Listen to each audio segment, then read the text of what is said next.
కాందహార్ విమాన హైజాక్ ఉదంతం ద్వారా ప్రపంచం దృష్టి ఆకర్షించినాడు హఫీజ్ సయీద్. వాడు పాకిస్తాన్లో దర్జాగా తిరుగుతుంటాడు. అదే సందర్భంలో ముంబై పేలుళ్ల వెనకాల కావచ్చు, పార్లమెంట్ మీద దాడి వెనకాల వాడే కీలకమైనటువంటి పాత్రధారి. వాడు గజ తీవ్రవాదని ప్రపంచమంతా ఒప్పుకుంటోంది, అంగీకరిస్తోంది. ఐక్యరాజ్య సమితి కూడా ఆయన తీవ్రవాది ఉపయోగింది.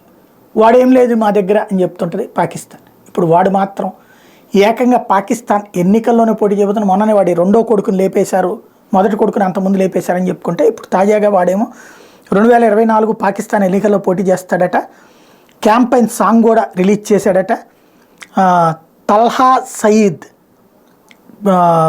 వాడి కొడుకు లాహోర్ నుంచి పోటీ చేస్తాడట, వన్ ఆఫ్ ద కొడుకు. అట్లాగే పాకిస్తాన్ ప్రభుత్వాన్ని భారీ సెక్యూరిటీ అడిగాడు. అయితే పాకిస్తాన్ ఇది గుర్తు తెలియని వ్యక్తికి సెక్యూరిటీ అని పెట్టడంతో ఈ విషయం వెలుగులోకి వచ్చింది. హఫీజ్ ఏదైతే ముంబై బ్లాస్ట్లకి అసలైనటువంటి కారకుడు వాడే.